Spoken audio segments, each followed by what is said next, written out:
சினிமாவில் உச்ச நடிகராகவும் கார்பந்தய வீரராகவும் வலம் வருபவர் அஜித்குமார். இவரை ரசிகர்கள் செல்லமாக தல என்று அழைக்கின்றனர். இவர் நடிப்பில் கடைசியாக இயக்குனர் ஆதிக் ரவிச்சந்திரன் இயக்கத்தில் உருவான குட் பேட் அக்லி படம் பிரம்மாண்டமான வெற்றி பெற்றது. திரையரங்கிலும் ரசிகர்கள் கொண்டாடி தீர்த்தனர். தமிழ்நாட்டில் மட்டுமே 150 கோடி ரூபாய் வசூல் செய்துள்ளது. அடுத்த படத்தை எப்பொழுது அறிவிப்பார் என ரசிகர்கள் ஆவலாக காத்துக் கொண்டிருக்கின்றனர். இந்த நிலையில் கார் ரேஸ் மீது அஜித்திற்கு இருந்த தீராத காதலால் சில காலம் சினிமாவை விட்டு ஒதுங்கி ரேஸில் கவனம் செலுத்த போவதாக கூறியிருந்தார். இதனால் தான் விடாமுயற்சி, குட் பேட் அக்லி படங்களை விரைவில் முடித்துவிட்டு கார் ரேஸில் கவனம் செலுத்தி வந்தார். கடந்த ஆண்டு அஜித்குமார் ரேசிங் என்ற நிறுவனத்தை தொடங்கிய அஜித் கார் ரேசிங்கில் ஈடுபட்டு வருகிறார். வருடத்திற்கு 6 மாதங்கள் சினிமா, அடுத்த 6 மாதங்கள் கார் ரேஸ் என மாஸ் காட்டி வருகிறார் நடிகர் அஜித். அவரது நிறுவனமான அஜித்குமார் ரேசிங் தொடங்கி ஓராண்டிலேயே துபாய் 24H ரேஸ், இத்தாலியின் 12H ரேஸ் உள்ளிட்ட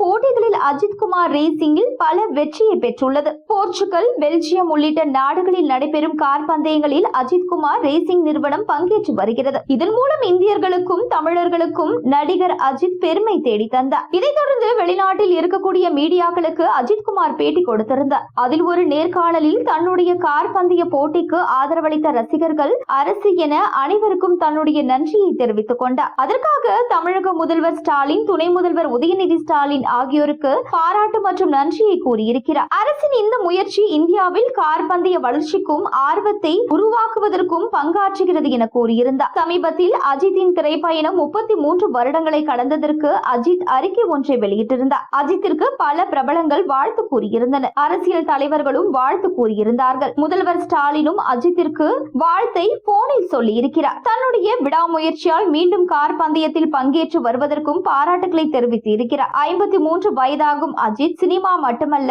கார் ரேசிங்கிலும் சாதித்து வருகிறார். சாதனைக்கு வயது தடையில்லை என்பதை இதன் மூலம் தல அஜித் நிரூபித்துள்ளார்.